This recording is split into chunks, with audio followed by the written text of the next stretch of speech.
Alguém mais gostaria de alguma colocação? Só lembrando aos alunos hoje que estão sob a minha aula, né, de ecoturismo, que eu farei chamada no final aqui do nosso encontro, como combinado, ok? Não estão lembrados. Não, estaríamos juntos até as 10h30, estaríamos juntos, né? Então, alguém mais tem alguma colocação? Você, por favor, você fala o seu nome da Camila, eu sabia porque ela é minha aluna. Ivonice? Ivonice do segundo NA de História, eu vou traduzir para ela.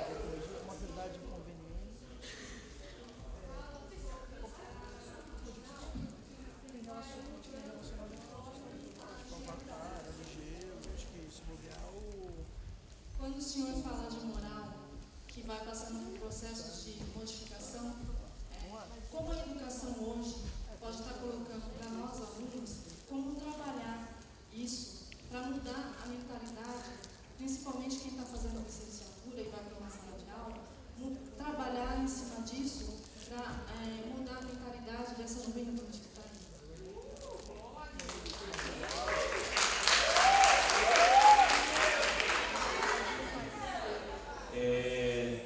Ivonice, você não tinha uma pergunta mais simples, não? Mais fácil? Eu esqueci de te dar nota alguma vez, eu esqueci o carro, não, né? Não.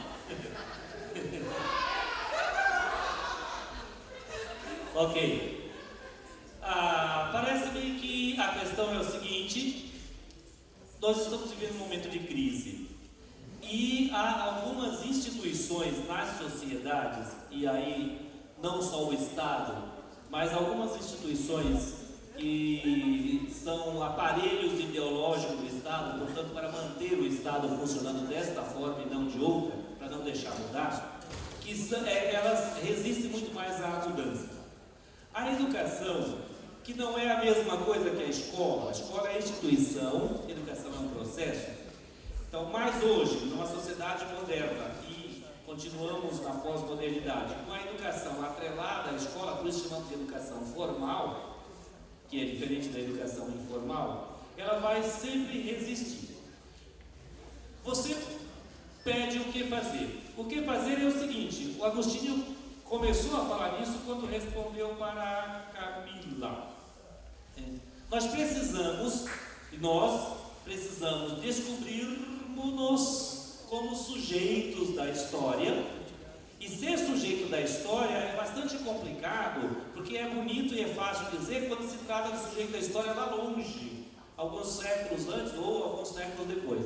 Mas no momento, no frigir das batatas, é complicado descobrir esse sujeito da história, porque eu tenho que atuar, e atuar não é fácil. Exige que eu faça renúncias e que eu tome atitudes sociais, e são perigosas todas elas. Então, nós como educadores precisamos mostrar ou ajudar o aluno a ver, porque aí não se mostra para o aluno, mas ajudar o aluno a ver que nós precisamos mudar uma série de coisas. E aí, muito mais na sociedade do que dentro da escola. Só para puxar então a brasa para a minha sardinha, quando eu estava preparando esta fala aqui, foi para o dia 18, então eu me lembrei de um livrinho que foi publicado na Espanha em 1991, mas aqui no Brasil 3 anos depois, em 94. É de um filósofo espanhol chamado Fernando Savater. Lá ele saiu como Ética para Leigos. Aqui no Brasil o título foi Ética para o Meu Filho, que é muito importante. E é um livrinho que todo mundo pode ler, inclusive os adolescentes. Nós, como professores, deveríamos ler esse tipo de coisa, ter isso mais claro na nossa cabeça, para conversar com esses adolescentes e mostrar a eles o que é a vida. Porque a ética vem do interrelacionamento que é necessário, é vital para o ser humano, entre eu, o outro e a natureza. O grande problema é que hoje, e aí isso parece que vai estar no texto que a comissão colocou lá para a gente estudar para a prova de conhecimentos gerais, nós fizemos uma inversão, e já desde os anos 70 e 80, os filósofos vêm chamando a atenção para isso, alguns até um pouco antes. Nós fizemos uma inversão do ser para o ter. E cada vez mais isso está mais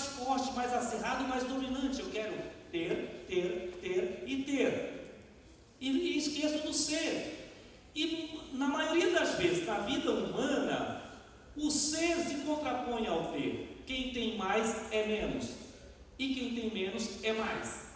Isso aparece muito, a Genô estava falando da internet, aparece muito nessas coisinhas de internet que parece coisa boba, mas umas mensagenzinhas meio protestante, meio espiritualista, etc. Aparece bastante. A gente teria que tirar o ranço do espiritualismo e pensar isso na questão ética, na questão de vivência e de troca, conviver. E para começar a discutir isso, nós temos que conversar, porque clareia quando a gente conversa. Só lembrando para vocês, a Unesco, a ONU tem um órgão chamado Unesco, que é responsável pela educação e cultura no mundo inteiro, e eles reúnem periodicamente, a cada 10 anos, 15 anos, e discutem a educação no mundo inteiro. Eles recentemente, quase 10 anos atrás, discutiram a educação no mundo inteiro, e dali os relatórios são publicados em livro. No Brasil saiu o primeiro volume do relatório com o nome Educação, um Tesouro para Descobrir. No capítulo 4 desses relatórios, que é assinado por Jacques Delors, um pensador e educador francês, no capítulo 4 ele tem lá, coloca 4 pilares da educação. E ele diz assim, que a educação deve fornecer ao jovem, às jovens gerações, condições para que ele aprenda a aprender, que aí não fico só eu ensinando, eu, Agostinho, a Genô, o professor Paulo, a professora Vani, dizendo, enchendo a cabeça de vocês de conteúdo, como se vocês fossem um vaso e nós, uma jarra, enchemos vocês de sabedoria. Quando vocês se enchem, começam a transbordar, vocês viram jarra também para encher a cabeça de outro. Não é isso. Paulo Freire tem toda a sua obra contra isso. Então, aprender a aprender, depois aprender a fazer, que é fazer as coisas, aprender a fazer as coisas, saber como elas funcionam. E o terceiro é aprender a conviver, ter o outro, esse outro e a natureza, porque a natureza é um outro, é um parceiro, é um irmão. Os animais cada vez mais se tornam mais próximos da gente, não para igualar, mas alguém que cuida de mim e que eu posso cuidar dele. E depois aprender a ser. Eu tenho que ser.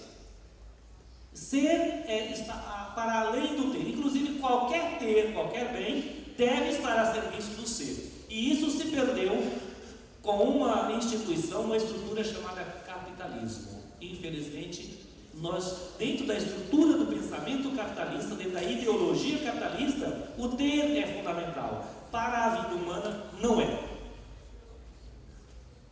Acho que eu enrolei mais do que eu expliquei, né?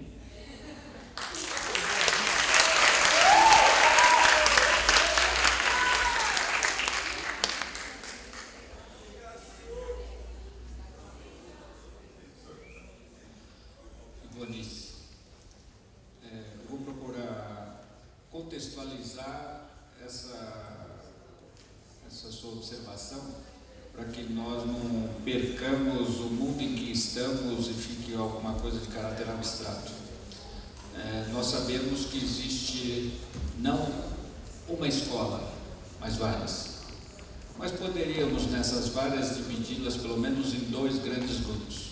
Uma escola para pobre, para que seja reproduzida a mão de obra barata para o capital, e uma escola para rico, na qual serão formados os que vão mandar, os diretores, os capitães da indústria.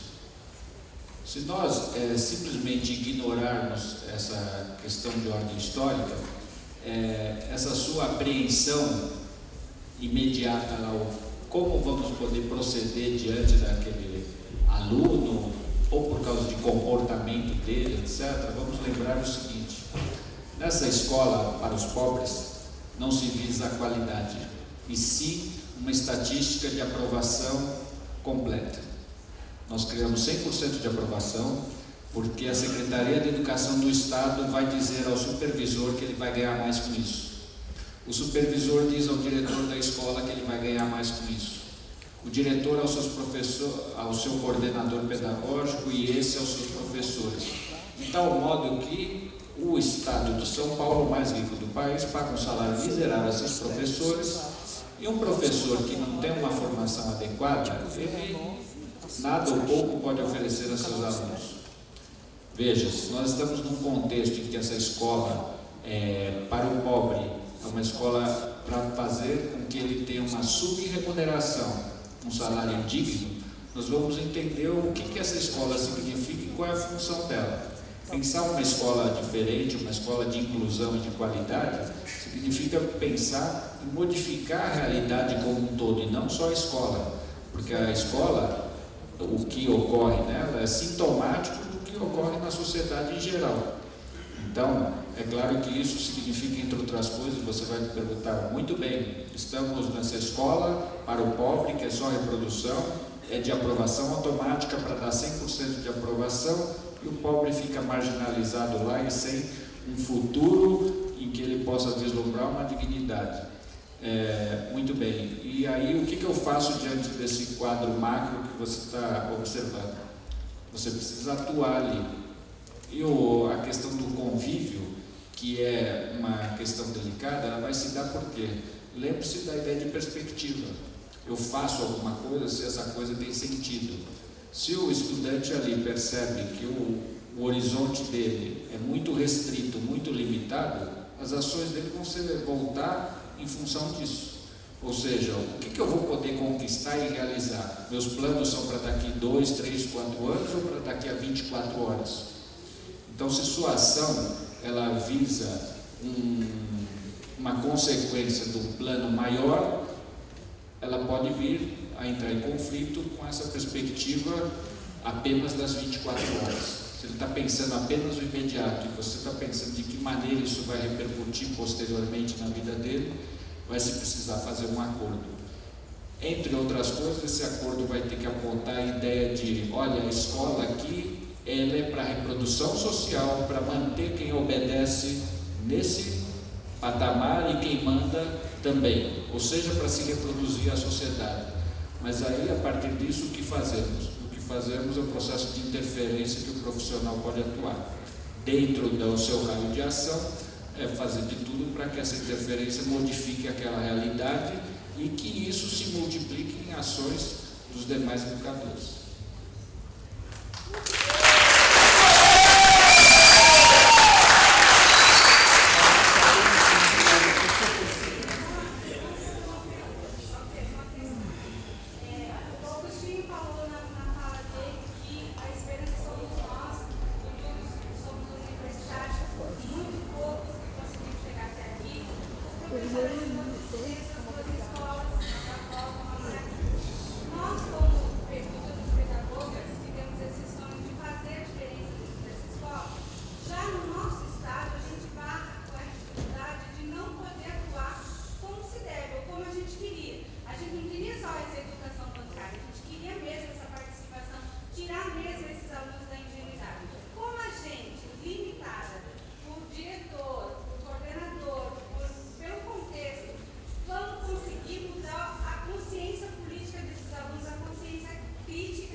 Eu quero aproveitar a tua fala e ainda fazer um adendo à fala da Ivonice.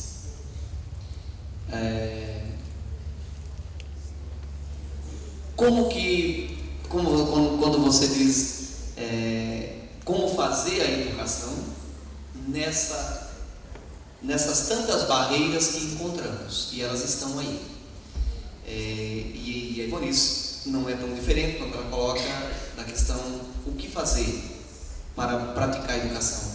Eu quero recorrer ao velho Paulo Freire e pensar, por exemplo, numa obra pequena do Paulo Freire chamada Educação e Mudança, que Paulo Freire vai trazer uma coisa bem interessante para a gente sobre a questão de sujeito inacabado. E eu olho para a Camila lá em cima e digo, olha que sujeita inacabada, né? Porque a fala dela me diz isso. Eu